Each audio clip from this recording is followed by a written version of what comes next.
What's up, everybody? This is Dark Macek with Brutally Delicious, coming at you with a review of Ascension's brand new album, Under the Veil of Madness. So, I usually start these reviews off by saying what I think the band broadly sounds like. And I put some effort into coming up with some clever way of describing the band, often comparing them to some big league hitter and then some small league that most of you haven't even heard of. I do this to provide a really precise description of what the band sounds like. With Ascension, I have like 5 words for you tops. Dragon Force, old style, new singer. And by that, I mean it sounds musically like old Dragon Force, but the vocals sound more like Mark Hudson. Normally, I try to find something to describe the singer, something to describe the guitar player, the production, and the drummer. This really just sounds like old Dragon Force. The first track, Sayonara, was the single, and it really had this great bitchin' chorus. There's some very obvious auto-tune on the vocals that maybe stylistically lend some credence. I wasn't a huge fan of it. If it sounds like I'm being too harsh, the band The Reckless Love, I'm a huge fan of them. They definitely use auto-tune. I'm pretty sure Volbeat uses auto-tune. This just seems like it's done dramatically for effect. I really can't overstate this. The guitar solos really sound like old Dragon Force. On the song Megalomaniac, there's this weird circus-y instrumental break. It's not a guitar solo.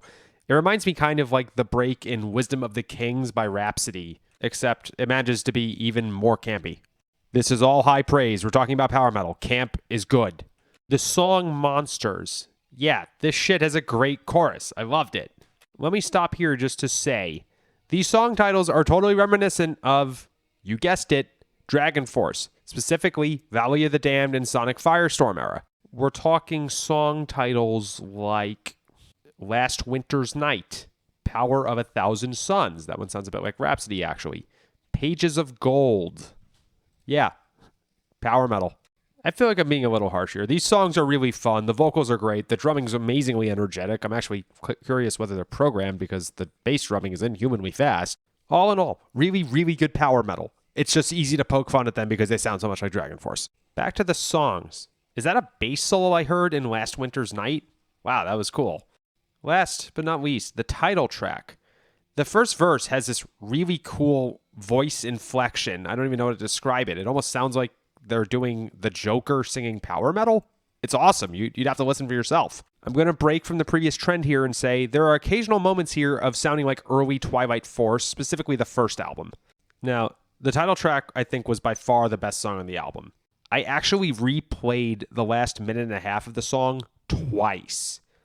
There's a great key change in the last chorus that just had me coming back. Great songwriting, great production, great power metal. Here's an album. This is going on my phone because I'm going to listen to this again. There's nothing wrong with wearing your influences on your sleeve. Not metal, but I'm actually a big fan of mid-90s Oasis. Listen to the chorus of She's Electric and then go listen to the chorus or bridge or whatever you'd like to call it of While My Guitar Gently Weeps. Obviously derivative, but still great. You know what they say, good artists borrow, great artists steal. I'm not accusing this band of plagiarism in the slightest. In fact, I can't even identify a single riff that I can trace back to Dragon Force as kind of just the entire product. So for some of my friends that aren't a big fan of Dragon Force post-ZP, I will be recommending them this album. Rock on.